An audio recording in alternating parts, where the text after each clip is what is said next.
नमस्कार, एक बार फिर से मैं आप सभी के सामने उपस्थित हूँ बेहद महत्वपूर्ण टॉपिक के साथ।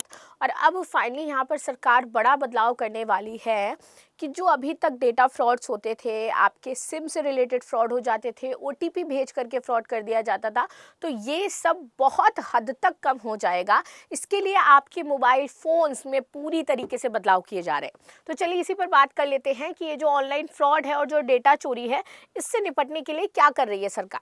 तो इससे निपटने के लिए हमारे स्मार्टफोन में ही चेंज कर दे रही है सरकार। अब ये चेंज कैसे होगा, क्या इससे प्रभाव पड़ेगा, इन सारी चीज़ों के बारे में समझेंगे। मेरा नाम है प्राची मिश्रा और आप सभी का बहुत बहुत स्वागत है संस्कृति आईएएस पर। तो भारत सरकार बढ़ते ऑनलाइन फ्रॉड और डेटा चोरी के मामलों को रोकने के लिए कड़े कदम उठाने की तैयारी में है। इसके तहत जो स्मार्टफोन सुरक्षा है उसको कड़ा करने के लिए एक व्यापक प्रस्ताव तैयार किया गया है, जिसमें स्मार्टफोन निर्माता कंपनियों पर कई नए नियम लागू कर दिए गए हैं। तो मैंने क्या बताया कि जो कंपनियां हैं उन पर अब बड़े बदलाव हो रहे हैं। अब ये नियम क्या होंगे, तो भारत सरकार ने स्मार्टफोन कंपनियों से सोर्स कोड मांगा है और ये अब सोर्स कोड को स्ट्रॉन्ग करेगी। ये क्या होता है सोर्स कोड, जिससे पूरा का पूरा हमारा ये जो ऑनलाइन फ्रॉड और डेटा चोरी है ये बच सकता है। तो चलिए इसी सोर्स कोड के बारे में बातचीत करते हैं। इसी के साथ यूपी लेखपाल का बैच 15 जनवरी से लॉन्च होने वाला है, तो जो भी इंटरेस्टेड हैं आप एडमिशन ले सकते हैं। नाउ सरकार क्यों ये कदम उठा रही है, तो देखिए रिपोर्ट के अनुसार ये प्रस्ताव प्रधानमंत्री मोदी के डिजिटल सुरक्षा विजन के तहत लिया गया है।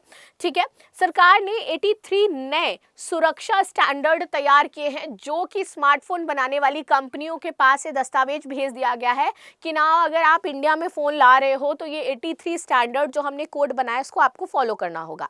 ठीक है, चलो भारत दुनिया का दूसरा इस समय सबसे बड़ा फोन निर्माता बन चुका है। फोन मैन्युफैक्चरिंग इंडिया में होती है विच इज सेकेंड लार्जेस्ट। ठीक है, जहां लगभग 75 करोड़ स्मार्टफोन उपयोग किए जा रहे हैं। प्रस्ताव के 8 उद्देश्य क्या हैं, तो फोन में समय समय पर ऑटोमेटिक मॉलवेयर स्कैनिंग होगी।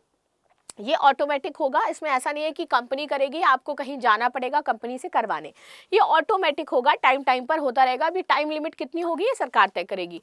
फोन कंपनियां सरकार को अपडेट की पूरी जानकारी देंगी कि क्या क्या अपडेट इस फोन में इस बार लाया गया है। अपडेट सुरक्षा तकनीक को लॉन्च करने से पहले बताना होगा कि क्या आपकी तकनीकी है। केंद्र सरकार कभी इन तकनीकों का परीक्षण कर सकती है, जब उसका मन करेगा वो इन टेक्नोलॉजी को परीक्षित करेगी। फोन से जुड़ी गतिविधियों का डाटा 1 साल तक सुरक्षित रखा जाएगा। डिवाइस को नियमित ऐप परमिशन से जुड़ी चेतावनी देनी होगी। छेड़छाड़ की स्थिति में सुधार को लेकर के पूरी चेतावनी देनी होगी और 8 सॉफ्टवेयर का पुराना वर्जन किसी हाल में इंस्टॉल नहीं कर सकते हो, ये भी बताया गया है। अभी 8 सॉफ्टवेयर कौन से हैं, तो ये सरकार ने लिस्टिंग दी है कि कोई भी पुराना वर्जन इनका किसी के भी फोन में इंस्टॉल नहीं होगा। नाउ प्रस्ताव के कानूनी और तकनीकी पहलू पर बात करते हैं। सरकार इस प्रस्ताव को कानूनी शक्ल देने की तैयारी में है। कंपनियां लगातार बातचीत कर रही हैं इस पर। प्रस्तावित नियमों के अनुसार कंपनियों को अब फोन में ऑटोमेटिक मॉलवेयर स्कैनिंग का ऑप्शन देना होगा। सरकारी एजेंसी को सॉफ्टवेयर अपडेट से पहले जानकारी देनी होगी और फोन में कम से कम 12 महीने के लॉन्ग स्टोर्स होने चाहिए। स्मार्टफोन निर्माता कंपनियों की प्रक्रिया इस पे क्या है, जैसे कि गूगल, एप्पल, सैमसंग है, तो कंपनियों का जो विरोध है इसमें वो मुख्य रूप से सोर्स कोड को सरकार के साथ शेयर करने के प्रस्ताव को लेकर के है, क्योंकि वो नहीं चाहती हैं कि भाई सोर्स कोड जो वो बना रही हैं वो किसी भी सरकार को प्रोवाइड करें। उनका कहना है कि अगर हम सोर्स कोड दे देंगे तो इससे आप भी तो अपनी चीज़ों में उसका इस्तेमाल कर सकते हो, तो हम आपको सोर्स कोड क्यों दें। चलिए भाई, कंपनियों का कहना है कि दुनिया के किसी भी देश में ऐसा नियम ही नहीं है जो आप यहाँ बना रहे हो कि हमें सोर्स कोड दो। जैसे मैंने आपको स्टार्टिंग बताया कि दुनिया के किसी भी देश में नहीं दिया जाता है। संभावित जोखिम क्या है, तो Indian mobile and electronic association के अनुसार ये कदम कंपनियों की टेक्नोलॉजी और यूजर प्राइवेसी दोनों के लिए खतरा पैदा कर सकता है। एप्पल, सैमसंग, गूगल, जियोमी जैसी बड़ी कंपनियां पहले भी इसी तरीके के प्रस्तावों का विरोध कर चुकी हैं कि भाई ये तो नहीं दे सकते हम। तकनीकी दिक्कतें क्या है, कंपनियों का कहना है कि सरकार द्वारा तय किए गए नियम जैसे कि automatic malware scanning, long storage, यदि फोन की परफॉर्मेंस और बैटरी और स्टोरेज क्षमता पर असर डाल सकते हैं, तब हम क्या करेंगे, तब क्या होगा। क्योंकि आप जो बोल रहे हो कि सब कुछ ऐसे ऐसे हो, तो भाई जो बैटरी तो लिमिटेड है ना फ़ोन में, और अगर बैटरी बैकअप कम हो जाएगा तो मेरे फ़ोन की वैल्यू मार्केट में गिर सकती है। ऑफ कोर्स, क्योंकि भाई लॉन्ग टर्म, जैसे मेरे जैसे लोग जो कभी फ़ोन चार्ज ही नहीं करते हैं, जिनको याद ही नहीं रहता, अगर मेरे फ़ोन में 10% भी बैटरी है ना तो भी मैं फ़ोन यूज़ करूँगी, 1% होगा तो भी मैं यूज़ करूँगी। I am that kind of person. तो मेरे जैसे लोग क्या करेंगे बताइए। है कि नहीं। किसी किसी में आदत होती है, किसी किसी में आदत होती है कि 80% भी फ़ोन है तो भी वो चार्जिंग पे लगाए रखेगा। मेरे में आदत है भाई 10% भी हो गए तब भी मैं उसको यूज़ करती रहूँगी। खैर आगे आते हैं। सोर्स कोड क्या होता है? देखिए, सोर्स कोड में मूल प्रोग्रामिंग भाषा में लिखा गया निर्देश या समूह होता है जिसके आधार पर किसी सॉफ्टवेयर, ऐप या फिर ऑपरेटिंग सिस्टम का निर्माण और संचालन किया जाता है। यही कोड तय करता है कि कोई डिवाइस या एप्लीकेशन कैसे काम करेगा ना। सोर्स कोड की प्रमुख विशेषताएं, तो ये सॉफ्टवेयर का सबसे संवेदनशील और गोपनीय हिस्सा होगा। इसमें लॉजिक, एल्गोरिदम और सुरक्षा तंत्र शामिल होता है। ठीक है, इसमें कंपाइल, इंटरप्रिटेट करने वाली मशीन रीडेबल प्रोग्राम होता है। आम यूजर्स को सोर्स कोड तक सीधे पहुंच नहीं होती है। सोर्स कोड क्यों महत्वपूर्ण है? क्योंकि ये सॉफ्टवेयर की जो क्रिया प्रणाली है उसको सुरक्षा ढांचे को पता लगाता है, ये इसलिए जरूरी है। सोर्स कोड तक पहुंच मिलने पर सिस्टम में कमजोरियों की पहचान संभव होती है और ये किसी कंपनी की बौद्धिक संपदा होती है।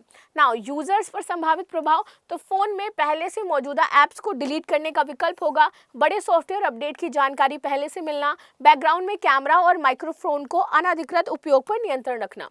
चिंताएं, तो सरकार द्वारा सोर्स कोड तक पहुंच को लेकर के कंपनियों और यूजर्स के बीच चिंता का विषय बन सकता है। एक्सपर्ट जितने भी हैं उनका कहना है कि यूजर्स के फायदे हैं लेकिन कंपनियों की तकनीकी चिंताएं भी जायज़ हैं। यहाँ पर पहले हुई है इसको लेकर के कोशिश, पिछले साल भी सरकार ने डिजिटल सुरक्षा चक्र में इसी को शामिल करने की बातचीत कही थी, संचार साथी ऐप इंस्टॉल करने की बात कही थी, तो सभी लोग इस पर परेशान हो गए कि हमारा पर्सनल डेटा ले लिया जाएगा। तो संचार साथी ऐप को कंपलसरी नहीं किया गया, आप जिसका मन है वो इंस्टॉल करें, तो विरोध के बाद ये रद्द कर दिया गया। डाउनलोड के आंकड़ों की बात करें तो 1.4 करोड़ लोग इसको डाउनलोड कर चुके हैं।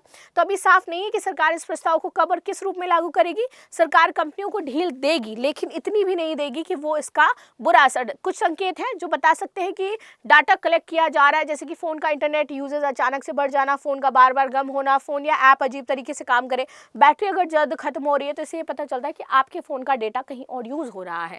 डेटा की परमिशन तभी दे जब जरूरी हो। ऐप डाउनलोड करने से पहले डेवलपर के बारे में जानकारी ले, अनाधिकृत जगहों से ऐप डाउनलोड ना करें, अगर ज़रूरी हो तभी काम करें। तो ऐसे हम आप अपने फ़ोन का डेटा बचा सकते हो और अपने फ़ोन का जो सुरक्षा है वो रख सकते हो। भारत में वर्तमान में अनुमानित कितने स्मार्टफोन उपयोग में हैं, तो आप सभी को कमेंट बॉक्स में बताना है।